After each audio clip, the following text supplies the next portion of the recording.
Welcome to 360 Tamil. இன்னைக்கு இந்த வீடியோல நம்ம எந்த படத்தோட எக்ஸ்பிளனேஷன் பத்தி பார்க்க போறோம்னா, தெலுங்குல இந்த வருஷம் வெளியான கீதாஞ்சலி மல்லி வச்சிந்தி அப்படின்ற படத்தை பத்தி தான் பார்க்க போறோம்.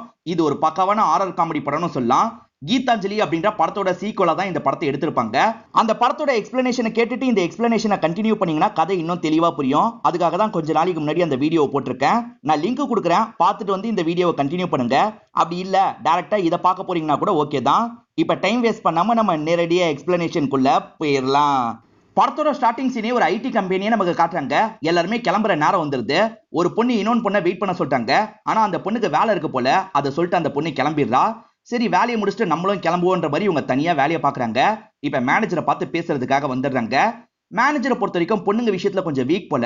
அந்த பொண்ணை தப்பாலாம் பார்த்துட்டு இருக்காரு. ஒரு ஸ்டேஜ்ல அவங்க கிட்ட தப்பா பேச ஆரம்பிக்கிறாரு. யாருமே இல்லைன்ற தைரியத்துல தான் இப்படி பேசுறாரு. ஒரு ஸ்டேஜ்ல தப்பாலாம் டச் பண்ண ஆரம்பிக்கிறாரு. இந்த பொண்ணு இருக்காங்கல்ல, பக்கத்துல இருக்க ஒரு பொருளை வச்சு இவர் அட்டாக் பண்ணிடுறாங்க. உடனே இங்க இருந்து கிளம்பணும் அப்படின்ற மாதிரி வேகமா இங்க இருந்து கிளம்பிடுறாங்க. இவரும் சரி நம்ம வீட்டுக்கு போலாம் அப்படின்ற மாதிரி கிளம்ப ஆரம்பிக்கிறாரு. திடீர்னு பார்த்தா இந்த இடத்துல கரண்ட் எல்லாம் கட் ஆகுது. அமானுஷ்யமா நடக்க ஆரம்பிக்குது. கதவு கிட்ட வந்தா கதவு லாக் ஆயிருக்கு. வெளியே வாட்ச்மேன் இருக்காரு. வாட்ச்மேனை கூப்பிட்டு பாக்குறாரு. வாட்ச்மேன் காதுல அது கேட்கவே மாட்டேங்குது. சரி வாட்ச்மேன் நம்பருக்கு கால் பண்ணி பார்ப்போம்னு இவர் கால் பண்றாரு. கால் கூட வாட்ச்மேனுக்கு போகவே மாட்டேங்குது. என்ன இப்படிலாம் நடக்குது அப்படின்ற மாதிரி இவர் பயந்துட்டு இருக்காரு. அப்பதான் இந்த இடத்துல ஒரு பேய் வந்து இவரை பயங்கரமா அட்டாக் பண்ணுது. ஃபர்ஸ்ட் பார்ட்ல காமிச்ச பேய் தான் அட்டாக் பண்ணுது. ஃபர்ஸ்ட் பார்ட்ல ஒரு வீட காமிச்சாங்கல்ல, அந்த வீடு தான் இப்போ இந்த ஐடி கம்பெனியா மாறி இருக்கு. இப்ப வயர்லாம் சேர்ந்து வந்து இவரோட கழுத்தை நெரிக்குது. இவர் இந்த இடத்துல இறந்து போயிடுறாரு. தொடர்ச்சியா இந்த மாதிரி அமானுஷ்யமா நிறைய சம்பவங்கள் நடந்துகிட்டே இருக்கு. அதனால பாஸ் இருக்காரு பாத்தீங்களா, இந்த இடத்துக்கு ஒரு சாமியாரை வர வச்சிருக்காரு. நடந்த விஷயத்த பத்தி எல்லாம் இந்த சாமியார் கிட்ட சொல்லிட்டாரு. அந்த சாமியாராலேயும் இங்க பேய் இருக்கிறத ஃபீல் பண்ண முடியுது. கவலைப்படாதீங்க, நான் பாத்துக்கிறேன் அப்படின்ற மாதிரி பாஸ் கிட்ட சொல்லிட்டாரு. இப்ப கண்ணாடி முன்னாடி ஒரு பொம்மையை வச்சிருக்காரு. மந்திர வார்த்தையை திரும்ப சொல்லிட்டாரு. இப்ப அந்த பேயோட ஆன்மா இருக்கு பாத்தீங்களா, கண்ணாடி கிட்ட வருது. இவர் அதை சட்டனா பொம்மையில லாக் பண்ணிடுறாரு. இந்த பொம்மைக்குள்ளதான் இப்ப இந்த பேய் இருக்கு. நீங்க கவலைப்படாதீங்க, இதுக்கப்புறம் பிரச்சனை வராது அப்படின்ற மாதிரி இங்க இருந்து கிளம்ப ஆரம்பிக்கிறாரு. இவரோட ஆட்கள் கிட்ட புதைச்சிருங்கன்னு சொல்லிட்டாரு. ஆட்கள் சேர்ந்த மாதிரி ஒரு இடத்துல குழி தோண்டி புதைச்சிடுறாங்க. ஃபர்ஸ்ட் பார்ட்ல என்னெல்லாம் நடந்தது அப்படின்றத ஒரு சின்ன ரீகேப் மாதிரி நமக்கு காட்டுறாங்க. ஆக்சுவலா ரெண்டு சாமியாருங்க ஒரு இடத்துல புதைச்சாங்க பாத்தீங்களா, ஒரு சின்ன பொண்ணுக்கு அந்த பொம்மை தென்படுது. சூப்பரா இருக்கே அப்படின்ற மாதிரி இந்த சின்ன பொண்ணும் அந்த பொம்மையை எடுத்துடுறா. அப்படியே கட் பண்ணி ஒரு பொண்ணை நமக்கு காட்டுறாங்க. இந்த பொண்ணு சத்யான்னு ஒருத்தரை லவ் பண்றாங்க. அவர் அறிமுகப்படுத்துறதுக்காக தான் அப்பாவை கூட்டு வந்திருக்காங்க. அவனை பாத்தீங்கன்னா கண்டிப்பா உங்களுக்கே பிடிச்சிடும் அப்படின்ற மாதிரிலாம் சொல்லிட்டு இருக்காங்க. இப்பதான் அந்த சத்யான்ற நபரும் இந்த இடத்துக்கு வராரு. போயும் இவனை தான் லவ் பண்ணியா அப்படின்ற மாதிரி அப்பவும் கேட்கிறாரு. என்ன அங்கிள் இப்படி கேட்டுட்டீங்க, எனக்கு என்ன அழகு இல்லையா, அறிவு இல்லையா, இல்ல பாடி இல்லையான்ற மாதிரி சத்யா கேட்டுட்டு இருக்காரு. அதெல்லாம் இருக்கட்டும், என்ன வேலை பாக்குற அப்படின்ற மாதிரி அப்பா கேட்கிறாரு. இவர் ஃபாஸ்ட் ஃபுட் கடை தான் வச்சிருக்காரு. அதை பத்தி எல்லாம் சொல்லிட்டாரு. இது ஃபாஸ்ட் ஃபுட் கடை வச்சிருக்கவனுக்கு என்னோட பொண்ணை தரணுமா, என்னால இதுக்கு ஏத்துக்கவே முடியாது அப்படின்ற மாதிரி அப்பாவும் பிரச்சனை பண்ண ஆரம்பிக்கிறாரு. அதுக்கு சத்யா இருக்கார்ல, பார்ட் டைமா தான் இந்த வேலையை பண்ணிட்டு இருக்கேன், ஃபுல் டைமா ஹீரோவா நான் மாற போறேன், ஒரு பெரிய படத்துல சான்ஸ் கிடைக்க போகுது, தில்ராஜ் ப்ரொடக்ஷன்ல நடிக்க போறேன்ற மாதிரி சொல்லிட்டாரு. இதை நான் நம்பணுமா, இதெல்லாம் நான் ஏத்துக்க மாட்டேன்னு அப்பா சொல்லிட்டாரு. சீக்கிரமா நான் அந்த படத்துல நடிப்பேன், அப்படி இல்லைன்னா உங்க பொண்ணு எனக்கு தர தேவையில்லை அப்படின்ற மாதிரி சொல்லிட்டாரு. இதனால அப்பா இருக்கார்ல, ஒரு அக்ரிமெண்ட் மாதிரி சைனை வாங்கிட்டு இங்க இருந்து கிளம்ப ஆரம்பிக்கிறாரு. இப்ப ஸ்ரீனிவாசன் ஒருத்தரை காட்டுறாங்க. இவர் தான் இந்த படத்தோட ஹீரோவா இருப்பாரு. இப்போ ஒரு படத்தை டைரக்ட் பண்ற வேலை தான் பார்த்துட்டு இருக்காரு. ஆனா இது எல்லாமே ஸ்ரீனிவாசுக்கு வந்த கனவா தான் இருக்கும். இவர் 2014 ஒரு படத்தை டைரக்ட் பண்ணிருப்பாரு. அது ஹிட் ஆயிருக்கும். அடுத்து 3 படம் ஃபிளாப் ஆயிருக்கும். அதனால சான்ஸ் இல்லாம கஷ்டப்பட்டு இருக்காரு. கூட இருக்கவங்களும் இவரால கஷ்டப்படுறாங்க. உன்னை சீக்கிரமா ஹீரோவா மாத்தி காட்டுறோம் அப்படின்ற மாதிரி சத்யாவை ஏமாத்தி தான் இவங்க காசெல்லாம் வாங்கிட்டு இருக்காங்க. இப்ப சத்யா இருக்காரு பாத்தீங்களா, ஹைதராபாத்துக்கு வந்திருக்காரு. தில்ராஜ் சார் ஆபீஸ்க்கு முன்னாடி தான் இருக்கேன், நான் போய் அவரை பாக்குறேன், நம்ம படத்தை பத்தி பேச போறேன் அப்படின்ற மாதிரி சொல்லிட்டாரு. இது அங்க இருக்கியா, அங்கெல்லாம் போகாதன்ற மாதிரி இவங்க சொல்றாங்க. இவ்வளவு தூரம் வந்துட்டு போகாம இருந்தா எப்படி, நான் போக போறேன்ற மாதிரி இவர் உள்ள போயிடுறாரு. அங்க வச்சு தில்ராஜையும் பாத்துடுறாரு. சார் நான் தான் சத்யான்னு சொல்றாரு. அதுக்கு என்னன்ற மாதிரி தில்ராஜும் புரியாம கேக்குறாரு. சார் உங்க படத்துல நான் தான் ஹீரோவா நடிக்க போறேன், ஸ்ரீனிவாஸ் சொல்லலையா அப்படின்ற மாதிரி கேக்குறாரு. ஓஹோ, அந்த ஸ்ரீனிவாசோட வேலையா, அவன் ஒரு படம் இட்டு கொடுத்தான், மத்ததெல்லாம் ஃபிளாப்பு, உன்ன மாதிரி ஆட்களை ஏமாத்தி சாப்பிட்டுட்டு இருக்கான், நீ பார்த்து ஊர் போய் சேருப்பா அப்படின்ற மாதிரி காசு கொடுத்து அனுப்பி வைக்கிறாரு. அடப்பாவி, இவ்வளவு நாளா என்ன ஏமாத்திட்டு இருந்தீங்களா அப்படின்ற மாதிரி இந்த 3 பேர்கிட்ட சத்யா கேக்குறாரு. அப்பன்னு பார்த்து சத்யாவோட கேர்ள் ஃபிரெண்ட் கால் பண்றாங்க. எப்ப ஷூட்டிங் ஆரம்பிக்க போறாங்க அப்படின்ற மாதிரிலாம் கேட்டுட்டு இருக்காங்க. இவரும் கேர்ள் ஃபிரெண்ட் கிட்ட சீக்கிரமா ஆரம்பிச்சிருவாங்க அப்படின்ற மாதிரிலாம் போய் சொல்லிட்டாரு. திரும்பி இவங்க 3 பேர்கிட்ட சண்டை போட்டுட்டு இருக்காரு. இவங்க 3 பேருமே என்ன சொல்லிட்டாங்கன்னா, உனக்காக உண்மையிலேயே நாங்க ட்ரை பண்ணோம், ஸ்கிரிப்ட் எல்லாம் கூட ரெடி பண்ணிட்டோம், ஆனா ப்ரொடியூசர் கிடைக்கல, நாங்க என்ன பண்றது அப்படின்ற மாதிரிலாம் கேக்குறாங்க. ஹீரோ மொத படம் இட்டு கொடுத்தாரு பாத்தீங்களா, அப்பயே கல்யாணம் பண்ணிருப்பாரு. இப்ப ஒய்ஃப் தான் கால் பண்ணி பேசுறாங்க. வீட்டு செலவுக்கு காசு தேவை, அனுப்பி வைங்க அப்படின்ற மாதிரி சொல்லிட்டாங்க. இவர்கிட்ட அனுப்புறதுக்கு கூட காசு கிடையாது. இதுக்கப்புறமா இந்த இடத்துல இருந்தோம்னா லைஃபே போயிடும், பேசாம ஊரை பார்த்து கிளம்பணும் அப்படின்ற மாதிரிலாம் யோசிக்கிறாரு. நீங்களும் ஊரை பார்த்து கிளம்புங்க அப்படின்ற மாதிரி ஃப்ரெண்ட்ஸ் கிட்ட சொல்லிட்டாரு. இப்ப மறுநாள் காலையில துணிமணி எல்லாம் எடுத்து வச்சிட்டு இருக்காங்க. அப்பன்னு பார்த்து ஹீரோக்கு போன் கால் வருது. என் பாஸ் உங்களை வச்சு படம் ப்ரொடியூஸ் பண்ணணும்னு நினைக்கிறாரு, நீங்க எல்லாம் கிளம்பி ஊட்டிக்கு வர முடியுமான்னு கேக்குறாரு. யாரோ இவங்க ஃப்ரெண்டு விளையாட்டுக்கு தான் பண்றாரு அப்படின்ற மாதிரி ஹீரோ நினைக்கிறாரு. கடுப்பேத்தாத, முதல்ல காலை கட் பண்ணு அப்படின்ற மாதிரி கட் பண்ணிடுறாரு. இதனால இந்த நபர் இருக்காரு பாத்தீங்களா, அட்வான்ஸா 50,000 ரூபாய் அனுப்பி விட்டுறாரு. இப்பயாவது நான் சொல்றதை நம்புறீங்களா அப்படின்னு கேக்குறாரு. இப்பதான் இவங்க எல்லாருமே நம்ப ஆரம்பிக்கிறாங்க. சார் ஒரு சின்ன ரெக்வஸ்ட் மட்டும் இருக்கு, எங்க ஃப்ரெண்டுல சத்யான்னு ஒருத்தன் இருக்கான், அவன் தான் அந்த முக்கியமான ரோல் நடிப்பான், அது உங்களுக்கு ஓகேவா அப்படின்ற மாதிரி கேக்குறாரு. கொஞ்சம் இடம் கொடுத்தா தலை மேல ஏறிடுவீங்களே, அதெல்லாம் எங்களால ஏத்துக்க முடியாது, நான் போட்ட 50,000 ரூபாய் அட்வான்ஸை திரும்பி போட்டுங்க, நீங்க படமே பண்ண தேவையில்லை அப்படின்ற மாதிரி இவர் சொல்லிட்டாரு. சே, கிடைச்ச வாய்ப்பும் போயிடுச்சு அப்படின்ற மாதிரி இவங்க யோசிச்சுட்டு இருக்காங்க. கொஞ்ச நேரத்திலே திரும்பி அந்த நபர் கால் பண்ணிட்டாரு. என் பாஸ் கிட்ட பேசினேன், பாஸுக்கு இந்த விஷயமும் ஓகேவா, நீங்க உடனே கிளம்பி வாங்கன்ற மாதிரி சொல்லிட்டாரு. இதை கேட்கிற ஃப்ரெண்ட்ஸ்க்கு சந்தோஷமா இருக்கு, இவங்களுமே கிளம்பணும் அப்படின்ற மாதிரி யோசிக்கிறாங்க. இப்ப சிவான்னு ஒருத்தரை காட்டுறாங்க. இவர் பப்பட்டை வச்சு ஷோலாம் பண்ணுவாரு. இப்ப கார்ல வந்துட்டு இருக்கும் போது ஒரு சின்ன பொண்ணு இருக்கா பாத்தீங்களா, இந்த பொம்மையை வாங்கிக்கோங்க, வெறும் 500 ரூபா தான் அப்படின்ற மாதிரி சொல்றா. இதை வச்சு பப்பட் ஷோலாம் பண்ணலாமே அப்படின்ற மாதிரி இவர் யோசிக்கிறாரு. 300 ரூபா வேணா தரேன் அப்படின்ற மாதிரி அந்த பொண்ணு கிட்ட இருந்து அந்த பொம்மையை வாங்கிடுறாரு. ஃப்ரெண்ட்ஸ் 4 பேருமே சேர்ந்த மாதிரி ஃபிளைட்ல தான் ஊட்டிக்கு கிளம்பிட்டு இருக்காங்க. இதே ஃபிளைட்ல தான் சிவாவும் டிராவல் பண்ற மாதிரி நமக்கு காட்டுறாங்க. பரவாயில்ல, பொம்மை நல்லா இருக்குன்ற மாதிரி பார்த்துட்டு இருக்காரு. பக்கத்துல ஒரு சின்ன பொண்ணு இருக்கா. அங்கிள், பொம்மை சூப்பரா இருக்கு, எனக்கு விளையாட தரீங்களா அப்படின்ற மாதிரி கேக்குறா. அதெல்லாம் தர முடியாது அப்படின்ற மாதிரி இவர் கோவமா பேசுறாரு. யோ, குழந்தைகிட்ட இப்படிதான் பேசுவியா அப்படின்ற மாதிரி அந்த குழந்தையோட அப்பாவும் திட்டுறாரு. இந்த சிவாவை பொறுத்த வரைக்கும் ஒரு பிசினஸ் மேனுக்கு ஷோ பண்றதுக்காக தான் வந்திருக்காரு. அந்த பிசினஸ் மேனும் அசிஸ்டன்ட் லேடிஸ் கூட வெல்கம் பண்றதுக்காக வந்திருக்காரு. பொண்ணுங்க விஷயத்துல ஒரு மோசம் போல அந்த லேடிஸ் எல்லாம் டச் பண்ணிக்கிட்டே இருக்காரு. இந்த விஷயத்தெல்லாம் இந்த பொம்மை பாக்குது. பொம்மைக்குள்ள கீதாஞ்சலியோட பேய் தானே இருக்கு, அதுதான் பாக்குது. அப்படியே கட் பண்ணி நம்ம ஹீரோயினை காட்டுறாங்க. இவங்க பேரு உஷாஞ்சலி அப்படின்றது. இவங்க ஒரு கஃபே தான் ரன் பண்ணிட்டு இருக்காங்க. இந்த கஃபே பெருசாலாம் போல, ஏகப்பட்ட கடன் ஆயிடுச்சு. இப்ப வட்டிக்கு காசு தந்தவரை இவங்களை மிரட்டுற மாதிரி பேசுறாரு. இன்னும் ஒரு வாரத்துக்குள்ள செட்டில் பண்ணிருமா, இல்லனா அவ்வளவுதான் சொல்றாரு. சிவாவும் இதே கஃபேல தான் இருப்பாரு. இப்ப பொம்மைக்குள்ள இருக்க கீதாஞ்சலியும் தங்கச்சியை பாக்குறாங்க. தங்கச்சி கஷ்டத்துல இருக்கிறதும் புரியுது. ஆனா இவங்க பொம்மைக்குள்ள இருக்கிறதுனால தங்கச்சி கிட்ட சுத்தமா இவங்களால பேசவே முடியல. இப்ப அசிஸ்டன்ட் இவங்க 4 பேரையும் கூட்டு போறாரு. இந்த அசிஸ்டன்ட் பேரு கோவிந்தா அப்படின்றது. இப்பதான் அந்த ப்ரொடியூசர் இவங்களை பாக்குறதுக்காக வராரு.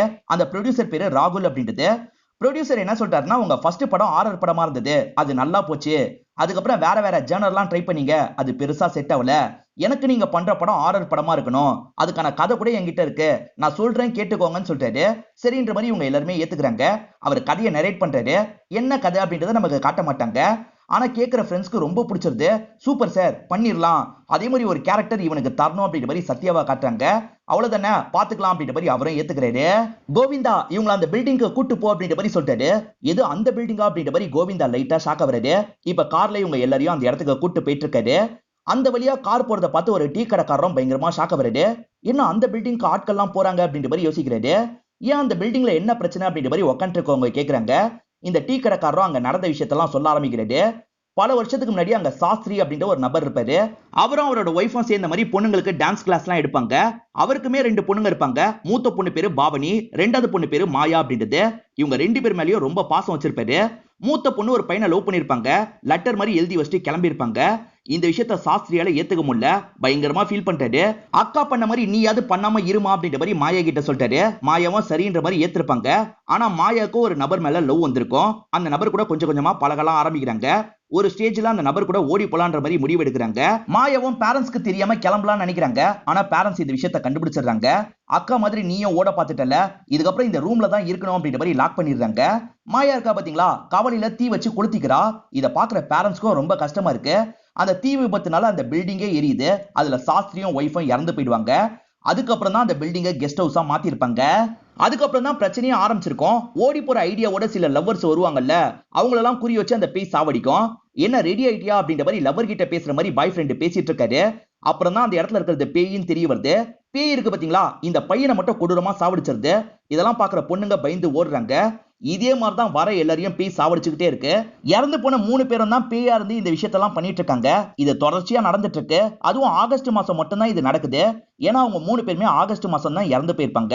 தொடர்ச்சியா இந்த மாதிரி நிறைய கொலைகள்லாம் நடந்ததுனால இந்த ஹோட்டலை க்ளோஸ் பண்ணிருவாங்க. அதே மாதிரி அவர் விற்க முடியாம கஷ்டப்பட்டுட்டு இருந்திருப்பாரு. அப்பதான் ராகுல்னு ஒருத்தன் தெரியாம வாங்கிட்டான். இதுக்கப்புறம் என்னெல்லாம் நடக்க போகுதுன்னு தெரியல அப்படின்ற மாதிரி இந்த டீ கடைக்காரரும் கஸ்டமர்ஸ் கிட்ட எல்லாம் பேசிட்டு இருக்காரு. இந்த வரலாறை பத்தி எல்லாம் இவங்களுக்கு தெரியாது. இவங்களோட கதை பேய் கதை இல்ல. அதுக்கு இந்த பில்டிங் கரெக்டா இருக்குமான்னு பாக்குறதுக்காக தான் வந்திருக்காங்க. பாக்குறவங்களுக்கு ரொம்ப பிடிச்சிருது. அந்த கதைக்கு இந்த வீடு சூப்பரா இருக்கும் அப்படின்ற மாதிரிலாம் பேசிக்கிறாங்க. ஈரனை பொறுத்த வரைக்கும் ஒரு பையனை லவ் பண்ணிட்டு இருக்காங்க. அவர் இருக்காரு பாத்தீங்களா, சீக்கிரமா நம்ம கல்யாணம் பண்ணிக்கலாம் அப்படின்ற மாதிரி சொல்லிட்டாரு. ஆனா ஈரன் பிசினஸ்ல இப்ப கொஞ்சம் லாஸ்ல இருக்காங்கல்ல, நான் பிசினஸ்ல ஒரு நல்ல லெவலுக்கு வந்துடுறேன், அதுக்கப்புறம் கல்யாணத்தை பத்தி யோசிப்போன்ற மாதிரி சொல்லிட்டாங்க. இவரும் சரின்ற மாதிரி இந்த இடத்துல ஏத்துக்கிறாரு. ஒரு பிசினஸ் மேனே சிவாவை ஷோ பண்றதுக்காக வர வச்சாரு பாத்தீங்களா, இப்ப சிவாவும் எல்லாரும் முன்னாடியும் ஷோ பண்ண ஆரம்பிக்கிறாரு. இவரு பேசுற மாதிரி அந்த பொம்மை பேச மாட்டேங்குது, அது பாட்டுக்கு பேச ஆரம்பிக்குது. உள்ள இருக்க பேய் தான் அந்த மாதிரி பேசிட்டு இருக்கு. அந்த பேய் இருக்கு பாத்தீங்களா, பிசினஸ் மேன ரொம்ப மோசமா பேசுது. எல்லா லேடிஸ் கிட்டயும் அவர் வலிஞ்சிட்டு இருக்காருல, அதை பத்தி எல்லாம் சொல்லிட்டு இருக்கு. இது எல்லாத்தையும் இந்த சிவா தான் பண்றான் அப்படின்ற மாதிரி பிசினஸ் மேன் கோவப்படுறாரு. ஷோவை நிறுத்த வைன்ற மாதிரி ஒரு லேடிக்கு சிக்னல் கொடுத்து நிறுத்த வச்சிடுறாரு. எதுக்காக இந்த மாதிரி பண்ண அப்படின்ற மாதிரி சிவாவை போட்டு பயங்கரமா திட்டுறாரு. சார் சத்தியமா நான் இப்படி பண்ணலன்ற மாதிரிலாம் சிவா சொல்லிட்டாரு. நீ பண்ணாம பொம்மை பண்ணிச்சா, யார்கிட்டயா கதை விட்டுட்டு இருக்க, உனக்கான பேமெண்ட்டை நான் தரமாட்டேன்ற மாதிரி செக்கெல்லாம் கிழிச்சு போட்டுறாரு. இப்ப சிவாக்கு என்ன பண்றதுன்னு தெரியல. இந்த பொம்மையே பேசி இருக்குன்னா ஏதோ தப்பா இருக்கு, இதுக்கப்புறமும் இந்த பொம்மையை நம்ம வச்சிருக்க கூடாது அப்படின்ற மாதிரி சிவா யோசிக்கிறாரு. இவர் மலை உச்சியில தான் இருக்காரு. அந்த உச்சில இருந்து அந்த பொம்மையை தூக்கி போட்டுறாரு. இப்ப தூங்கி காலையில கண்ணை முடிக்கிறாரு. பார்த்தா அந்த பொம்மை இவருக்கு பக்கத்துல படுத்திருக்கு. என்ன தூக்கி போட்ட பொம்மை இங்க இருக்குன்ற மாதிரி இவரும் பயங்கரமா ஷாக்லாம் ஆகுறாரு. இந்த படத்துல நடிக்கிறதுக்கு ஒரு ஹீரோயின் தேவையில்ல, அதுக்கான ஆடிஷன்லாம் இவங்க பண்ணிட்டு இருக்காங்க. வர எந்த பொண்ணுமே உங்களுக்கு பிடிக்க மாட்டேங்குது. இப்ப ராகுல் கார்ல வந்துட்டு இருக்கும் போது ஒரு பொண்ணை கவனிக்கிறாரு. நம்ம ஹீரோயினை தான் கவனிக்கிறாரு. இந்த பொண்ணு ஹீரோயின் ரோல் நடிச்சா நல்லா இருக்கும்ன்ற மாதிரி யோசிக்கிறாரு. இத பத்தி எல்லாம் கால் பண்ணி இவங்க கிட்ட சொல்லிட்டாரு. இவங்களும் சரி சார் நாங்க போய் பாக்குறோம் அப்படின்ற மாதிரி ஏத்துக்கிறாங்க. இப்ப மறுநாள் கஃபேல பாக்குறதுக்காக வந்துடுறாங்க. இவங்க வெயிட் பண்ணிட்டு இருக்கும் போது உஷாஞ்சலி இறங்கி வராங்க. ஃபர்ஸ்ட் பார்ட்லயே இவங்களுக்குள்ள பழக்கம்லாம் இருக்கும். அதனால ஹீரோயினும் ஜாலியா இவங்க கிட்ட பேசுறாங்க. என்ன விஷயம் அப்படின்ற மாதிரிலாம் கேக்குறாங்க. நீ தான் எங்க படத்துல ஹீரோயினா நடிக்கணும் அப்படின்ற மாதிரி இவங்க சொல்லிட்டாங்க. அதெல்லாம் எனக்கு விருப்பம் இல்லை அப்படின்ற மாதிரி இவங்க சொல்றாங்க. அப்படி சொல்லாத, எங்களுக்கு இந்த படம் வாய்ப்பு ரொம்ப வருஷம் கழிச்சு கிடைச்சிருக்கு, நீ மட்டும் சம்மதிச்சனா எங்களுக்கு பெரிய லைஃப் அமையும் அப்படின்ற மாதிரி சொல்லிட்டாங்க. சரி அப்படின்ற மாதிரி ஹீரோயினும் ஒரு ஸ்டேஜ்ல ஏத்துக்கிறாங்க. இப்ப ப்ரொடியூசரை பாக்குறதுக்காக வந்துடுறாங்க. ப்ரொடியூசர் இருக்காரு பாத்தீங்களா, அட்வான்ஸாவே பெரிய அமௌண்ட் எழுதி தராரு. இது மூலியமா கடன்லாம் அடைச்சிடலாம் அப்படின்ற மாதிரி இவங்க யோசிக்கிறாங்க. அப்பதான் இந்த ராகுலோட அசிஸ்டண்டா ஒருத்தர் வராரு. வேற யாரும் இல்ல, ஹீரோயினோட பாய் ஃப்ரெண்டு. ஹீரோயின் நடிக்க போறாங்கன்னு தெரிஞ்சோன்னா பாய் ஃப்ரெண்ட் அப்செட் ஆயிடுறாரு. இதுக்கு நான் சம்மதிக்க மாட்டேன் அப்படின்ற மாதிரிலாம் அவங்க கிட்ட சொல்லிட்டு இருக்காரு. பாய் ஃப்ரெண்டு நடிக்கலாம் வேணான்னு ஹீரோயின் கிட்ட சொல்லிட்டு இருக்காரு பாத்தீங்களா, இதெல்லாம் தள்ளி உட்காந்துட்டு இருக்க ராகுலம் கவனிச்சிட்டு இருக்காரு. அப்படியே கட் பண்ணி அந்த பில்டிங்கை நமக்கு காட்டுறாங்க. லவ்வர்ஸ் ஓடி போக முடிவு பண்ணிருப்பாங்க. இப்ப பாய் ஃப்ரெண்ட் இருக்காருல, நான் இங்கதான் வெயிட் பண்றேன், சீக்கிரமா வந்து சேரு அப்படின்ற மாதிரி சொல்லிட்டாரு. இதெல்லாம் அந்த பேய்ங்க கவனிக்குது. அதனால மேல இருந்து அவரை தள்ளி விட்டுருதுங்க. அவர் அதே இடத்துல விழுந்து இறந்து போயிடுறாரு. இதெல்லாம் கோவிந்தா பார்த்து பயங்கரமா ஷாக் ஆயிடுறாரு. போலீஸ்க்கு கால் பண்ணி இந்த தகவலை கொடுக்குறாரு. கொஞ்ச நேரத்துல போலீஸ் இந்த இடத்துக்கு வந்துடுறாங்க. ராகுல் வேற ஷூட்டிங்க்கு பிளான் பண்ணிருக்காரு பாத்தீங்களா, சாரி சார் இங்க ஷூட்டிங்லாம் நடத்த நாங்க ஏத்துக்க மாட்டோம் அப்படின்ற மாதிரி போலீஸுங்க சொல்லிட்டு இருக்காங்க. கண்டிப்பா இந்த ஷூட்டிங் எனக்கு நடக்கணும், நீங்க எவ்வளவு காசு கேட்டாலும் தரேன்னு சொல்லிட்டாரு. இதனால போலீஸுங்களும் காசை வாங்கிட்டு பர்மிஷனை தந்துடுறாங்க. இது ஆபத்தான இடம் சார், ஷூட்டிங்லாம் வேணான்ற மாதிரி அசிஸ்டன்ட் சொல்லிட்டாரு. இந்த இடத்த பத்தி அவங்களுக்கு எல்லாம் தெரியவே கூடாது, கண்டிப்பா இங்கதான் ஷூட்டிங் நடக்கணும் அப்படின்ற மாதிரி ராகுல் சொல்லிட்டாரு. ராகுல் எதுக்காக இதெல்லாம் பண்றாருன்னு இப்பதான் நமக்கு காட்டுறாங்க. ஃபர்ஸ்ட் பார்ட்ல ரமேஷ் ஒருத்தர் இறந்து போனாரு பாத்தீங்களா, இவங்க தான் பேயை வச்சு சாவடிச்சிருப்பாங்க. அவரோட பையனா தான் இந்த ராகுல் இருப்பாரு. இவங்க எல்லாரையும் பேயை வச்சு சாவடிக்கணும்னு நினைச்சிருப்பாரு. அதனால தான் அந்த சாஸ்திரி இருக்கிற மகால்ல கோர்த்து விடுறாரு. சிவாக்கு இந்த பொம்மையை என்ன பண்றதுன்னு தெரியல. அப்பதான் எரிஞ்சிட்டு இருக்க நெருப்பை பாக்குறாரு. இந்த நெருப்புல போட்டு பொசிக்கிற வேண்டியதான் அப்படின்ற மாதிரி இவரும் நெருப்புல போட்டுறாரு. இந்த இடத்துல தான் படத்தோட இன்டர்வல போடுறாங்க. இப்ப ராகுலோட பிளாஷ்பேக் நமக்கு காட்டுறாங்க. ரமேஷ் இருக்காரு பாத்தீங்களா, ராகுல் கிட்ட சின்ன வயசுல ரொம்ப அன்பா நடந்திருப்பாரு. படிப்பு விஷயமா இவரை வெளிநாட்டுக்கு அனுப்பி வச்சிருப்பாரு. முதல்ல இவருக்கு விஷயம்லாம் தெரியாது. அம்மா சாவர தருவாயில தான் விஷயத்தெல்லாம் சொல்லுவாங்க. பேய் தான் சாவடிச்சது அப்படின்ற மாதிரி சொல்லியிருப்பாங்க. இவங்க 4 பேர் சேர்ந்து தான் அப்பாவை மாட்டி விட்டுருக்காங்க. அவங்க 4 பேரையும் நம்ம பழி வாங்கணும் அப்படின்ற மாதிரிலாம் இவர் யோசிச்சிருப்பாரு. நீ நடிக்க கூடாது அப்படின்ற மாதிரி ஹீரோயினோட பாய் ஃப்ரெண்டு சொன்னாரு பாத்தீங்களா, அவன் இருந்தா பிரச்சனை வர வாய்ப்பு இருக்குன்றதுக்காக ராகுலும் அந்த பாய் ஃப்ரெண்டை சாவடிச்சிருவாரு. கமுக்கமா ஒரு இடத்துல டிஸ்போஸ் எல்லாம் பண்ணிருவாரு. இவ பத்திரிகையாளர் சந்திப்புக்காக இவங்க எல்லாருமே வந்திருக்காங்க. நான் கால் பண்ண என் பாய் ஃப்ரெண்டு போனே எடுக்க மாட்டான், கோவத்துல இருக்கான் போல அப்படின்ற மாதிரிலாம் அஞ்சலி இங்க இருக்கவங்க கிட்ட சொல்லிட்டு இருக்காங்க. இப்ப கரெக்டா ப்ரொடியூசர் வந்துடுறாரு. இவங்களும் பத்திரிகையாளர் சந்திப்பு ஆரம்பிச்சிடுறாங்க. வந்த பத்திரிகையாளர்ல ஒருத்தர் இருக்காரு பாத்தீங்களா, ஸ்ரீனிவாஸ், நீங்க ஃபர்ஸ்ட் எடுத்த படத்துல இருக்க ஆக்ட்ரஸ் கூட உங்களுக்கு சம்பந்தம் இருக்குன்னு சொன்னாங்க, இந்த ஆக்ட்ரஸ் கூட உங்களுக்கு சம்பந்தம் இருக்கா அப்படின்ற மாதிரிலாம் கேட்கிறாரு. இதை கேட்கிற ஹீரோயின் கோவப்பட்டு பேசுறாங்க. அவசரப்பட்டு கோவம்லாம் படாத, நான் தான் அந்த மாதிரி கேள்வி கேட்க சொன்னேன், இந்த மாதிரி கேள்வி எல்லாம் கேட்டாதான் படத்துக்கு பப்ளிசிட்டி கிடைக்கும்னு சொல்லிட்டாரு. ஹீரோயினும் சரின்ற மாதிரி ஏத்துக்கிறாங்க. இப்ப பூஜை எல்லாம் பண்ணி தேங்காய் உடைக்கிறாங்க. தேங்காய் அழுகுன மாதிரி இருக்கு. யாரும் பார்த்துட்டா பிரச்சனை அப்படின்ற மாதிரி இவர் இருக்காருல்ல, எல்லாரும் போங்க போங்கன்ற மாதிரி அனுப்பி விடுறாரு. ஏன்னா இந்த படத்தை எப்படியாவது நடத்தியே ஆகணும் அப்படின்றது தான் ஹீரோவோட எண்ணமா இருக்கும். சிவா பொம்மையை எரிச்ச மாதிரி காமிச்சாங்கல்ல, பொம்மை திரும்பி வந்துருது. உனக்கு என்னதான் வேணும், எதுக்காக இந்த மாதிரிலாம் பண்ணிட்டு இருக்க அப்படின்ற மாதிரி இவர் பொம்மையை பார்த்து கேட்கிறாரு. நான் என்னோட தங்கச்சியை பார்க்கணும், தங்கச்சி இருக்கிற இடத்துக்கு கூட்டு போ அப்படின்ற மாதிரி இந்த பொம்மை சொல்லுது. ஹீரோயினுக்கு கதையை பத்தி எல்லாம் பெருசா தெரியாது. கதையை பத்தி சொல்லு அப்படின்ற மாதிரி ஹீரோ கிட்ட கேக்குறாங்க. ஹீரோவும் கதையில ஒரு பர்டிகுலர் சீனை எக்ஸ்பிளைன் பண்றாரு. அது ஹாரர் சீனா தான் இருக்கும். கேக்குற ஹீரோனும் சூப்பரா இருக்கு அப்படின்ற மாதிரிலாம் ஹீரோ கிட்ட சொல்லிட்டு இருக்காங்க. இப்ப டைம் ஆயிருது, எல்லாருமே படுக்கிறதுக்காக கிளம்புறாங்க. ஹீரோயின் தூங்கிட்டு இருக்கும் போது ஊஞ்சல் ஆடுற மாதிரி சவுண்ட் கேக்குது. என்ன சவுண்ட் கேக்குது அப்படின்ற மாதிரி செக் பண்றதுக்காக இவங்களும் கீழே இறங்கி வராங்க. அந்த இடத்துல தன்னால ஊஞ்சல் ஆடிட்டு இருக்கு. ஹீரோ எக்ஸ்பிளைன் பண்ணதுலயும் இந்த மாதிரி ஒரு சீன் இருக்கும். இவங்க இருக்காங்கல்ல, பக்கத்துல வந்து அந்த ஊஞ்சலை கையை வச்சு நிறுத்திடுறாங்க. சரி கிளம்பலாம் நடக்க பாக்குறாங்க. அப்படி நடக்க பார்க்கும் போது ஊஞ்சல்ல யாரோ இருக்க மாதிரி நல்லல்ல தெரியுது. இத பாக்குற இவங்க செம்மையா ஷாக் ஆயிடுறாங்க. இதுவும் ஹீரோ சொன்ன மாதிரி தான் நடக்குது. இப்ப சட்டுன்னு திரும்பி பார்க்கும்போது அந்த இடத்துல ஒரு பேய் இவங்களை பயம்புத்துது. இவங்க பயத்துல கத்த ஆரம்பிச்சிடுறாங்க. இவங்க கத்துல எல்லாருமே இந்த இடத்துக்கு வந்துடுறாங்க. என்னாச்சு அப்படின்ற மாதிரிலாம் கேக்குறாங்க. நீ கொஞ்ச நேரத்துக்கு முன்னாடி எக்ஸ்பிளைன் பண்ணல, அது அப்படியே நடந்தது அப்படின்ற மாதிரி ஹீரோயின் சொல்லிட்டாங்க. நான் அந்த அளவுக்கு உனக்கு எக்ஸ்பிளைன் பண்ணிருக்கேன், இது எல்லாம் உனக்கு தோணுன விஷயமா இருக்கும் அப்படின்ற மாதிரி சொல்லிட்டாரு. நாளைக்கு ஷூட் இருக்கு, எல்லாருமே படுக்க போங்கன்ற மாதிரி ஹீரோவும் எல்லாரையும் அனுப்பி விடுறாரு. இப்ப கோவிந்தா ஹீரோயினுக்கு பக்கத்துல வந்து பேச ஆரம்பிக்கிறாரு. நீ பார்த்த லேடிக்கு ஒரு 50 வயசு இருக்குமான்னு கேக்குறாரு. ஆமா அங்கிள், எப்படி உங்களுக்கு தெரியும் அப்படின்ற மாதிரிலாம் இவங்க கேக்குறாங்க. சாஸ்திரியோட ஒய்ஃப் ஆவியை தான் இவ பாத்திருக்கா அப்படின்றத இவர் புரிஞ்சுக்கிறாரு. உடனே ராகுலுக்கு கால் பண்ணிடுறாரு. இங்க இருக்க பொண்ணு ஒரு ஆவியை பாத்திருக்கா சார், ப்ளீஸ் சார் இந்த இடத்துல ஷூட்டிங்லாம் வேணாம் அப்படின்ற மாதிரி சொல்லிட்டாரு. அங்க என்ன நடந்ததுன்னு யாருக்கும் தெரியக்கூடாது, நீயும் சொல்லாத, அங்கதான் ஷூட்டிங் நடக்கணும் அப்படின்ற மாதிரி இவரும் சொல்லிடுறாரு. இப்பதான் இவர் எதுக்காக இந்த முடிவை எடுத்தாருன்னு நமக்கு காட்டுறாங்க. ஆக்சுவலா பேசும்போது கோவிந்தா தான் அந்த இடத்துல பேய் இருக்கிறத பத்தி சொல்லியிருப்பாரு. அங்க உண்மையிலேயே பேய் இருக்கா பாப்போன்ற மாதிரி இவர் அந்த இடத்துக்கு வந்திருப்பாரு. ராகுலுக்கு டான்ஸ் ஆடுற மாதிரி சவுண்ட் கேக்குது. ரூமை வந்து செக் பண்ணி பார்க்கும் போது தான் பேய்ங்க டான்ஸ் ஆடுறது இவருக்கு தெரிய வந்திருக்கும். இவர் பார்த்துட்டு இருக்கும் போதே அந்த பேய்ங்க சட்டுன்னு பக்கத்துல வந்துருது. இவரை போட்டு பயங்கரமா அட்டாக் பண்ணுது. இந்த இடத்துல அவங்களை மாட்டி விடணும்னு முடிவு பண்ணிருப்பாரு. அதுக்காக தான் இந்த இடத்தை வாங்கவே செஞ்சிருப்பாரு. இப்ப கேமராமேன் இந்த இடத்துக்கு வந்துடுறாரு. சுனில் தான் இந்த ரோலை பண்ணிருப்பாரு. ஹீரோவா இவரை பார்த்து சந்தோஷப்படுறாரு. வாங்க சார், இது நம்மளோட 3வது காம்பினேஷன் சொல்றாரு. நம்மளது அப்படியே பெரிய ட்ரிபிள் ஆர் காம்பினேஷன். இதுக்கு முன்னாடி எடுத்த 2 படம் ஃபிளாப், 3வது படத்துலயாவது ஏதாவது பண்ணுவோம் அப்படின்ற மாதிரிலாம் சுனில் சொல்லிட்டு இருக்காரு. சுனிலும் வீட்டெல்லாம் சுத்தி முத்தி பாக்குறாரு. இந்த லொகேஷன்லாம் செட் ஆகாது, நம்ம வேற லொகேஷனுக்கு போலாம், அப்பதான் நல்லா என்னால எடுக்க முடியும் அப்படின்ற மாதிரி சொல்லிட்டாரு. கரெக்டா ப்ரொடியூசர் இந்த இடத்துக்கு வந்துடுறாரு. இங்க தான் எடுக்கணும் அப்படின்ற மாதிரி சொல்லிட்டாரு. ஆனா சுனில் ஏத்துக்காம பிரச்சனை பண்றாரு. இதனால ராகுல் இருக்காருல, சம்பளத்தை ரொம்ப அதிகமா சொல்லிட்டாரு. அவ்வளவு சம்பளம் கிடைக்குதா, சரி அப்ப நான் பண்றேன் அப்படின்ற மாதிரி இந்த இடத்துல சுனிலும் ஏத்துக்கிறாரு. சுனிலுக்காக ஒரு ரூம் ஒதுக்கி இருப்பாங்க. சுனிலும் அந்த இடத்துக்கு வந்துடுறாரு. பார்த்தா பாத்ரூம்ல இருந்து சவுண்ட் கேக்குது. என்ன சவுண்ட் கேக்குதுன்ற மாதிரி பாத்ரூம்க்கு வந்து எட்டி பாக்குறாரு. பார்த்தா அந்த இடத்துல சாஸ்திரியோட ஆவிதான் இருக்கு. சாஸ்திரியும் ஒரு மனுஷன் நினைக்கிறாரு. எனக்கு மட்டும் தானே அந்த ரூம்னு சொன்னீங்க, வேற ஒருத்தன் இருக்கான், அவனை போக சொல்லி சொல்லுங்கன்ற மாதிரி கோவிந்தா கிட்ட சொல்லிட்டாரு. இவர் சொல்ற அடையாளத்தை பார்த்தா அது சாஸ்திரி மாதிரி தெரியுது. என்ன பண்றது அப்படின்ற மாதிரி இவர் பயந்துகிட்டே செக் பண்றதுக்காக பாத்ரூம் கிட்ட வராரு. இவர் பார்க்கும்போது பாத்ரூம்ல யாருமே கிடையாது. சார் தெரியாம யாராவது வந்திருப்பாங்க, நீங்க தப்பா எடுத்துக்காதீங்க, இதுக்கப்புறம் வராம நான் பாத்துக்கிறேன் அப்படின்ற மாதிரி கோவிந்தாவும் சொல்லிட்டு கிளம்புறாரு. இப்ப சிவாவும் ஈரனோட கஃபேக்கு வந்துடுறாரு. ஈரன் தான் ஷூட்டிங்காக கடையை மூடிட்டு கிளம்பிருக்காங்கல்ல, அதனால இவரை என்ன பண்றதுன்னு தெரியாம ஈரனை ஒவ்வொரு இடமா தேடி எல்லாம் அலையிறாரு. ராகுல் சொன்ன கதையை தானே இவங்க டைரக்ட் பண்றாங்க, அது என்ன கதைன்னு இப்பதான் நமக்கு புரிய வைக்கிறாங்க. பாவனின்றவங்க பாய் ஃப்ரெண்டு கூட ஓடி போயிட்டாங்க. திரும்பி வந்து பேரண்ட்ஸை பார்க்கலாம்னு நினைக்கும் போது பேரண்ட்ஸ் இறந்து போயிடுவாங்க. இறந்து போன பேரண்ட்ஸ் கிட்ட எப்படியாவது கல்யாணத்துக்கு சம்மதம் வாங்கணும்ன்ற மாதிரி யோசிச்சிருப்பாங்க. அததான் இவங்க கிட்ட கதையா சொல்லி எடுக்க சொல்லியிருக்காரு. உண்மையிலேயே நடந்த விஷயத்தை தான் கதையா சொல்லியிருக்காரு அப்படின்றது கோவிந்தாக்கு தெரிஞ்சிருது. மத்தவங்களுக்கு இந்த விஷயம்லாம் தெரியாது. ஆக்சுவலா ஓஜா போர்ட்ல பேரண்ட்ஸ் கிட்ட பேசுற மாதிரி ஒரு சீனை தான் இப்ப எடுக்க போறாங்க. எப்படி ஆட்டோமேட்டிக்கா மூவ் ஆகும் அப்படின்ற மாதிரி சுனில் கேட்கிறாரு. ஆட்கள் இழுப்பாங்க, அது மூலியமா மூவ் ஆகும் அப்படின்ற மாதிரி ஹீரோ சொல்லிட்டாரு. இப்ப ஆட்களும் கயிறை வச்சு இழுக்கிறதுக்கு தயாரா இருக்காங்க. பார்த்தா கயிறு கட் ஆயிருது. கடைசி நேரத்துல சொன்னா கோவப்படுவாருன்றதுக்காக சொல்லாம இருக்காங்க. கயிறு கட்டானது தெரியாம இவங்களும் ஷூட் பண்ண ஆரம்பிக்கிறாங்க. இப்ப இவங்க 4 பேர் சேர்ந்த மாதிரி அந்த கிளாஸ்ல கைய வச்சிடுறாங்க. அம்மாப்பா, நான் பாவனி வந்திருக்கேன், நீங்க என்ன பாக்குறதுக்காக வாங்க, இருக்கீங்கன்னா எஸ்ன்னு சொல்லுங்க அப்படின்ற மாதிரிலாம் கேட்டுட்டு இருக்காங்க. இப்ப பேய்ங்க எல்லாமே முழிச்சிருது. அந்த பேய்ங்க இருக்குல்ல, ஆட்டோமேட்டிக்கா அந்த கிளாஸை மூவ் பண்ணுது.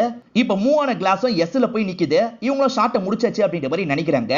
இவங்க கயிறை வச்சு இழுக்கல, அப்புறம் எப்படி கிளாஸ் மூவ் ஆச்சு அப்படின்ற மாதிரிலாம் பயங்கரமா ஷாக் ஆயிட்டு இருக்காங்க. ஈரின் முகம் கழுவிட்டு இருக்கும் போது சாஸ்திரி ஒய்ஃப் இருக்காங்கல்ல, டிவி ஆன் பண்ணி சிரஞ்சீவி படம் பார்த்துட்டு இருக்காங்க. என்ன டிவி ஓடுற மாதிரி சவுண்ட் கேக்குதுன்னு ஈரினோ வெளியே வந்து செக் பண்றாங்க. அதுக்குள்ள சாஸ்திரியோட ஒய்ஃப் மறைஞ்சு போயிடுவாங்க. சோ ஈரனுக்கு டிவி எப்படி ஆன் ஆச்சுன்னு தெரியல. சத்யாவும் கேர்ள் ஃப்ரெண்டுக்கு கால் பண்ணி பேசுறாரு. நான் ஹீரோவா நடிக்க ஆரம்பிச்சிட்டேன், சீக்கிரமே உன்னோட அப்பா கிட்ட வந்து பொண்ணு கேட்கிறேன் அப்படின்ற மாதிரி சொல்லிட்டு இருக்காரு. இவங்க 2 பேர் பேசிட்டு இருக்கும் போது மாயா இருக்காங்கல்ல, அந்த ரூம்ல அழுவுறாங்க. பொண்ணு சவுண்ட் கேட்டோன்னா கேர்ள் ஃப்ரெண்டு டென்ஷன் ஆயிடுறாங்க. வேற யாரு கூடயாவது பழகிட்டு இருக்கியான்னு கேக்குறாங்க. அதெல்லாம் இல்லன்னு சொல்லிட்டாரு. அப்புறம் ஏன் பொண்ணு சவுண்ட் கேக்குது அப்படின்ற மாதிரி இவங்க கோவப்பட்டு காலை கட் பண்ணிடுறாங்க. மாயா தான் அந்த இடத்துல அழுதுட்டு இருக்கா. ஆமா, அழுவுற சவுண்ட் கேக்குது, எங்க இருந்து இது கேக்குது அப்படின்ற மாதிரி யோசிக்கிறாரு. கட்லுக்கு அடியில இருந்து தான் கேக்குதுன்னு இவருக்கு தெரியுது. இவரும் பொறுமையா கட்லுக்கு அடியில செக் பண்ணலான்னு குனிறாரு. இவர் பார்க்கும்போது அந்த இடத்துல மாயாவோட ஆவி மறைஞ்சு போயிருது. எப்படி இது ஆட்டோமேட்டிக்கா மூவ் ஆச்சுன்ற மாதிரி இவங்க 2 பேரும் யோசிச்சுட்டு இருக்காங்க. அப்பதான் ஹீரோவும் ஃப்ரெண்ட்ஸை இந்த இடத்துக்கு வந்து என்ன பண்ணிட்டு இருக்கீங்கன்னு கேக்குறாங்க. விஷயத்த சொல்லிடலாம் அப்படின்ற மாதிரி இவங்க 2 பேருமே நடந்த விஷயத்த சொல்லிட்டாங்க. ஏதோ ஆட்டோமேட்டிக்கா மூவ் ஆச்சான்ற மாதிரி இவங்க 3 பேர் ஷாக் ஆகுறாங்க. நம்ம ட்ரை பண்ணி பார்ப்போம் அப்படின்ற மாதிரி இந்த இடத்துல ட்ரை பண்ணி பாக்குறாங்க. அப்படி ட்ரை பண்ணி பார்க்கும்போது உண்மையான பேய் அந்த இடத்துக்கு வந்துருது. இத பாக்குற ஃப்ரெண்ட்ஸ் பயங்கரமா ஷாக் ஆயிடுறாங்க. சார் அந்த இடத்துல 3 பேய்ங்க இருக்கு சார். இதுக்கப்புறம் அந்த இடத்துல ஷூட்லாம் பண்ண வேணாம் அப்படின்ற மாதிரி இவங்க சொல்லிட்டு இருக்காங்க. இந்த பேய் பிசாசெல்லாம் நான் நம்ப மாட்டேன் அப்படின்ற மாதிரி இவரும் நடிச்சிட்டு இருக்காரு. நீங்க கண்டிப்பா ஷூட்டை முடிச்சுட்டு தான் போகணும். ஏன்னா நீங்க டாக்குமெண்ட்ல சைன் பண்ணிருக்கீங்க. அப்படி ஷூட்டை முடிக்க முடியலன்னு வச்சுக்கோங்க, எனக்கு நஷ்ட ஈடா 3 கோடி ரூபாய் நீங்க தரணும். அப்படிதான் சைனை போட்டிருக்கீங்கன்னு சொல்லிட்டாரு. இவங்க 3 பேருக்கு என்ன பண்றதுன்னு தெரியல. ஒழுங்கா அந்த இடத்துல போய் எடுங்க, அதான் உங்களுக்கு நல்லதுன்னு சொல்லிட்டாரு. வேற ஆப்ஷனே இல்லாம அவங்களும் படம் எடுக்கிறதுக்காக வந்துடுறாங்க. ஏற்கனவே 2 அசிஸ்டன்ட்ங்களுக்கு தெரிஞ்சிருச்சுல, இத பத்தி மத்தவங்க கிட்ட சொல்லாதீங்கன்ற மாதிரி சொல்லிடுறாங்க. ஈரன் ரெஸ்ட் ரூமை விட்டு வெளியே வரும்போது சாஸ்திரியோட ஒய்ஃப் உட்காந்து டிவி பார்த்துட்டு இருக்காங்க. என்கிட்ட பர்மிஷன் கேட்காம எப்படி என் ரூம்க்கு வந்து டிவி பாப்பீங்க, முதல்ல கிளம்புங்க அப்படின்ற மாதிரி ஈரன் சொல்லிட்டாங்க. சட்டுன்னு சாஸ்திரியோட ஒய்ஃப் திரும்பி பயம்புத்திடுறாங்க. ஐயோ பேய்ன்ற மாதிரி கத்திக்கிட்டே இவங்க கீழே ஓடி வந்துடுறாங்க. இந்த சவுண்ட் கேட்டு எல்லாருமே இந்த இடத்துக்கு வந்துடுறாங்க. சுனிலும் ஈரன் சொல்ற எல்லா விஷயத்தையும் கவனிக்கிறாரு. நானே இவங்க சொல்ற மாதிரி ஒரு நபரை பார்த்தேன், அப்ப அவனும் பேய் தானா, இந்த இடத்துல ஏதோ தப்பா இருக்கு அப்படின்ற மாதிரிலாம் இவங்க பேச ஆரம்பிக்கிறாங்க. இவங்க 3 பேர் எப்படியாவது இதை சமாளிக்கணும்னு நினைக்கிறாங்க. அவங்க 3 பேருமே பேயா நடிக்கிறவங்க அப்படின்ற மாதிரி சொல்லிட்டாங்க. நடிக்கிறவங்க மேக்கப்பா கலைக்கணும்ல, ஏன் கலைக்காம இருக்காங்கன்ற மாதிரி இவங்க கேக்குறாங்க. இல்ல அவங்க எல்லாம் மெத்தட் ஆக்டிங் பண்றவங்க, எப்பவுமே கெட்டப்லயே தான் இருப்பாங்க, இந்த படம் முடிகிற வரைக்கும் கேரக்டர்ல இருப்பாங்கன்னு சொல்லிட்டாரு. ஓஹோ அப்படியான்ற மாதிரி இவங்க எல்லாருமே ஏத்துக்கிறாங்க. சுனில் சரக்கச்சிட்டு இருக்கும் போது சாஸ்திரியோட பேய் பக்கத்துல உட்காந்து இருக்கிறத கவனிக்கிறாரு. யோ சரக்கு என்னால தனியா அடிக்க முடியாது, நீயே வந்து கம்பெனி கொடு அப்படின்ற மாதிரிலாம் அவர்கிட்ட பேசுறாரு. அவர் நார்மல் ஆளுன்னு நினைச்சு இந்த மாதிரிலாம் பேசிட்டு இருக்காரு. சாஸ்திரியோட ஒய்ஃப் இப்பயும் சிரஞ்சீவியோட பழைய படத்தை தான் பார்த்துட்டு இருக்காங்க. என்ன ஆண்டி நீங்க சிரஞ்சீவியோட பெரிய ஃபேனா, இருங்க புது படம் பாட்டு வைக்கிறேன்ற மாதிரி புது படம் பாட்டெல்லாம் வைக்கிறாங்க. நார்மலா அவங்க கிட்ட பேசிட்டு இருக்காங்க. மாயாவோட பேய் எப்ப பாரு அழுதுகிட்டே தான் இருக்கும். இப்ப ரூம்க்கு வந்த சத்யா இருக்காரு பாத்தீங்களா, அது மனுஷின்னு நினைச்சு நார்மலா பேசிட்டு இருக்காரு. நீ என்னமா எப்ப பாரு ஒரே மாதிரி அழுதுட்டு இருக்க, இந்த மாதிரி இருந்தா எப்படி ஆக்டிங்க கத்துப்ப, நான் உனக்கு எப்படி எப்படிலாம் அழுவணும்னு சொல்லி தரேன் அப்படின்ற மாதிரி ஒவ்வொரு மாடுலேஷன்ல அழுது காமிக்கிறாரு. நீங்க 2 பேருமே லவ் ஸ்டோரிய பத்தி பேசிட்டு இருப்பீங்க, அப்ப அந்த பேய் கோவமா வந்து நிக்கும்ன்ற மாதிரி ஹீரோ சொல்லிட்டாரு. சரி அப்ப அந்த கேரக்டர் பண்றவங்கள வர சொல்லுங்க அப்படின்ற மாதிரி எல்லாருமே சொல்லிட்டாங்க. இல்ல அதெல்லாம் சிஜில பண்ணிக்கலாம் அப்படின்ற மாதிரி இவங்க 3 பேர் சொல்லிட்டாங்க. ஆளுங்க இருக்கும்போது எதுக்கு சிஜி பண்ணோம், அவங்க 3 பேரையும் வர சொல்லுங்க அப்படின்ற மாதிரி சுனில் சொல்றாரு. நீங்க வேலைக்கு ஆக மாட்டீங்க, நானே கூட்டு வரேன் அப்படின்ற மாதிரி கூப்பிடுறதுக்காக வந்துடுறாரு. நாலாம் அந்த இடத்துக்கு வர மாட்டேன் அப்படின்ற மாதிரி சாஸ்திரி சொல்லிட்டு இருக்காரு. கலைக்கு நீங்க கொடுக்குற மரியாதை இவ்வளவுதானா, வாங்கன்ற மாதிரிலாம் சுனில் கூப்பிடுறாரு. இதனால சாஸ்திரி இருக்காரு பாத்தீங்களா, அந்த இடத்துக்கு வந்துடுறாரு. கோவிந்தா மூலியமா ஹீரோக்கும் இங்க நடந்த விஷயம் எல்லாம் தெரிஞ்சிருக்கும். இவங்க லவ் மேட்டர் பேசும்போது அவர் எப்படி ரியாக்ட் பண்ணுவார்னு தெரியலையே அப்படின்ற மாதிரி பயந்துகிட்டே தான் சீன் எடுத்துட்டு இருக்காங்க. இப்ப சத்யாவும் ஈரனும் சேர்ந்த மாதிரி லவ் மேட்டர் பேசிட்டு இருக்காங்க. அப்ப சாஸ்திரியோட ஆவி வேகமா பக்கத்துல வந்து நிக்குது. என்ன இவ்வளவு வேகமா பக்கத்துல வந்துட்டான் அப்படின்ற மாதிரி ஆச்சரியமா சுனில் கவனிக்கிறாரு. யாருக்கும் சந்தேகம் வராம எப்படி இந்த படத்தை எடுக்க போறோமோ அப்படின்ற மாதிரி இவங்க 3 பேருமே யோசிக்கிறாங்க. ஏன்னா அது பேய்ன்றது இவங்களுக்கு தான் தெரியும், மத்தவங்களுக்குலாம் அது தெரியல. இப்போ ஒவ்வொரு சீனா இவங்க எடுக்கிறதெல்லாம் ஜாலியா ஒரு சாங் மாதிரி காட்டுறாங்க. எல்லாமே நல்லபடியா போயிட்டு இருக்கு அப்படின்ற மாதிரி இவங்க ராகுலுக்கு கால் பண்ணி சொல்லிட்டாங்க. எது நல்லபடியா போதா அப்படின்ற மாதிரி ராகுலும் லைட்டா ஷாக் ஆகுறாரு. சரி உடனே இந்த சீனை எடுங்க அப்படின்ற மாதிரி ஒரு சீனை சொல்லிட்டாரு. அந்த 3 பேரும் முன்னாடி வந்து பேசவே மாட்டாங்க. அதனால சத்யாவும் ஈரனும் கோவமா பேசிட்டு கிளம்புற மாதிரி தான் அந்த சீன் இருக்கும். இந்த டைலாக பேசினா கண்டிப்பா பேய்ங்க கோவப்பட்டுரும், நம்ம வேற எப்படியா தான் இதை எடுக்கணும் அப்படின்ற மாதிரி இவங்க 3 பேருமே யோசிக்கிறாங்க. இப்ப உள்ள டைலாக சொல்லி கொடுக்க வந்த ஹீரோ இருக்காரு பாத்தீங்களா, இந்த சீன்ல நீங்க டைலாக்லாம் பேச தேவையில்ல, 1 2 3 4ன்னு ஏதாவது சொல்லுங்க, நான் டப்பிங்ல மேட்ச் பண்ணிக்கிறேன் அப்படின்ற மாதிரி சொல்லிட்டாரு. இதை கேட்கிற சுனில் பயங்கரமா டென்ஷன் ஆயிடுறாரு. ஏன் டைலாக் பேசக்கூடாது, டைலாக் பேசினாதான் ரியலா இருக்கும், நீங்க டைலாக்கே பேசுங்க அப்படின்ற மாதிரிலாம் சொல்லிட்டாரு. ஐயோ என்ன நடக்க போதோ அப்படின்ற மாதிரி ஹீரோவும் ஆட்களும் யோசிக்கிறாங்க. உங்க 3 பேர்கிட்ட சம்மதம் வாங்குறதுக்காக தான் நாங்க 2 பேர் வந்தோம், ஆனா நீங்க சம்மதம் தர மாதிரியே தெரியல, இதுக்கப்புறமும் நான் இங்க இருக்க விரும்பல, பாவனியை கூப்பிட்டு கிளம்ப போறேன் அப்படின்ற மாதிரி இவர் கையை பிடிச்சி ஈரனை கூப்பிட்டு போக பாக்குறாரு. பக்கத்துல இருக்க 2 ஃப்ரெண்ட்ஸ்க்கு செம்ம பயமா இருக்கு, பேய் எப்படி ரியாக்ட் பண்ண போதோ அப்படின்ற மாதிரிலாம் யோசிக்கிறாங்க. பேயும் இவர் பேசுறதை கேட்டு டென்ஷன் ஆயிருது. இப்ப பேய் இவரை போக விடாம அந்த இடத்துக்கு வந்து லாக் பண்ணிருது. பேயா மாறினதுக்கு அப்புறமும் எதுக்காக காதலுக்கு எதிரியா இருக்கீங்க, எங்க 2 பேரை சேர விடுங்க அப்படின்ற மாதிரிலாம் சத்யா டைலாக் பேசிட்டு இருக்காரு. இந்த பேய்ங்க பயங்கரமா கோவப்படுதுங்க. பதிலுக்கு இதுங்களும் கோவமா பேசுதுங்க. ஒரு ஸ்டேஜ்ல சத்யாவை அடிச்சிருதுங்க. இதெல்லாம் பாக்குற சுனில் டென்ஷன் ஆயிடுறாரு. யோ என்னையா உண்மையிலேயே அடிக்கிறே அப்படின்ற மாதிரி கேக்குறாரு. இந்த பேய்ங்க சுனிலையும் போட்டு அடிக்குதுங்க. இப்பதான் ஹீரோ இருக்காரு பாத்தீங்களா, ஈரன் கிட்ட இந்த விஷயத்த சொல்லிடுறாரு. இப்ப 4 பேருமே சேர்ந்த மாதிரி ராகுலை பாக்குறதுக்காக வீட்டுக்கு வந்துடுறாங்க. அந்த பத்திரத்தை ராகுலுக்கு தெரியாம எடுக்கணும் அப்படின்ற மாதிரி யோசிக்கிறாங்க. வேலை விஷயமா ராகுல் வெளியே கிளம்பி போறாரு. இதான் கேப், உள்ள போய் அந்த பத்திரத்தை எடுக்கணும்னு யோசிக்கிறாங்க. சுனிலும் சத்யாவும் சேர்ந்த மாதிரி ஹாஸ்பிட்டல்ல கண்முழிக்கிறாங்க. இப்பயும் அதுங்கெல்லாம் பேய்ன்றது இவங்களுக்கு தெரியல. அவங்க 3 பேர் சேர்ந்து அடிச்சிட்டாங்கல்ல, பதிலுக்கு நம்ம அடிக்கணும் அப்படின்ற மாதிரி பேசிக்கிறாங்க. இங்க இருந்த ஆர்கெஸ்ட்ரிக் எல்லாம் எடுத்துட்டு அந்த இடத்துக்கு கிளம்பி வந்துடுறாங்க. தைரியம் இருந்தா இப்ப வாங்கன்ற மாதிரி கூப்பிடுறாங்க. அந்த பேய்களும் இவங்களுக்கு முன்னாடி வந்து சக்தியை யூஸ் பண்ணி அட்டாக் பண்ணுதுங்க. என்ன சக்தி எல்லாம் யூஸ் பண்ணுதுங்க? அப்ப இவங்க 3 பேருமே உண்மையான பேய் போல அப்படின்ற மாதிரி இப்பதான் இவங்களுக்கு புரியுது. இப்ப அவர் கிளம்பி போயிடுறாருல, இதான் கேப், உள்ள போய் எப்படியாவது எடுக்கணும் அப்படின்ற மாதிரி இவங்க 3 பேருமே கம்முக்கமா உள்ள வந்துடுறாங்க. ராகுலும் போன் எடுக்காம கிளம்பி இருப்பாரு. போனை எடுக்கணும்ன்றதுக்காக வண்டியை திருப்புறாரு. இவங்க இருக்காங்கல்ல, அந்த பத்திரத்தை தேடிட்டு இருக்காங்க. ஒரு ஸ்டேஜ்ல அந்த பத்திரத்தை கண்டுபிடிச்சிடுறாங்க. அதே மாதிரி அந்த இடத்துல ஈரன் போட்டோ இருக்கு. என்ன நம்ம போட்டோ இருக்குன்ற மாதிரிலாம் ஈரன் பார்த்துட்டு இருக்காங்க. இப்பதான் மின்னல் அடிக்குது. அங்க இருக்க ரமேஷ் போட்டோவை பாக்குறாங்க. என்ன ரமேஷ் போட்டோ இங்க இருக்கு? அப்ப ரமேஷ் பையன் தான் இந்த ராகுலான்ற மாதிரி யோசிக்கிறாங்க. அப்பதான் ராகுல் வர மாதிரி சவுண்ட் கேக்குது. இவங்க 4 பேருமே வேகமா போய் ஒளிஞ்சுக்கிறாங்க. ராகுலா அவங்க பத்திரத்தை தூக்கிட்டாங்கன்னு யோசிக்கிறாரு. அப்பதான் அப்பாவோட சாம்பல் கீழே விழுந்து உடைஞ்சிருது. சாம்பல் உடைஞ்சதுனால அப்பாவோட ஆவி வெளியே வந்துருது போல. பையன் உடம்புல இறங்கிருது. அவங்க 4 பேரையும் விடக்கூடாது அப்படின்ற மாதிரி தேடுறாரு. அவங்க 4 பேருமே திருவிழா நடக்கிற இடத்துக்கு வந்துருவாங்க. ஒவ்வொரு இடமா ஒளிஞ்சிட்டு இருக்காங்க. இவன் உடம்புல தான் ரமேஷ் ஆவி இருக்கு அப்படின்றது அவங்களுக்கு தெரிஞ்சிருது. இப்ப ரமேஷ் ஆவி இருக்கு பாத்தீங்களா, இவங்க ஒளிஞ்சிருக்க இடத்தை கண்டுபிடிச்சிருது. ரமேஷால யார் உடம்புலனாலும் போக முடியும் போல. இப்ப மத்தவங்க உடம்புல புந்து 2 பேரை சாவடிச்சிடுறாரு. இப்ப இந்த டீம்ல மீதி இருக்கிறது ஈரவும் ஈரனும் மட்டும்தான். நம்ம எப்படியாவது தப்பிக்கணும் அப்படின்ற மாதிரி வேகமா ஓடிட்டு இருக்காங்க. இந்த விஷயத்தெல்லாம் பொம்மை உடம்புக்குள்ள இருக்க கீதாஞ்சலி கவனிக்கிறாங்க. என் தங்கச்சி அங்கதான் இருக்கா, சீக்கிரமா போன்ற மாதிரி சொல்றாங்க. இப்ப சிவாவும் ஈரனை பாக்குறதுக்காக வந்துடுறாரு. இந்த பொம்மைக்குள்ளதான் உன்னோட அக்காவோட ஆவி இருக்குன்ற மாதிரிலாம் சொல்லிட்டு இருக்காரு. இப்ப கூட்ட நெரிசல்ல அந்த பொம்மை யாடகூடமா கீழே விழுந்துருது. பொம்மையை நிறைய பேர் மிதிச்சிடுறாங்க. அப்பதான் அந்த பொம்மைக்குள்ள இருக்க கீதாஞ்சலி வெளியே வந்துடுறாங்க. இப்ப கீதாஞ்சலி இருக்காங்கல்ல, தங்கச்சி உடம்புக்குள்ள பூந்துடுறாங்க. அந்த இடத்துல டான்ஸ் எல்லாம் ஆடிட்டு இருக்காங்க.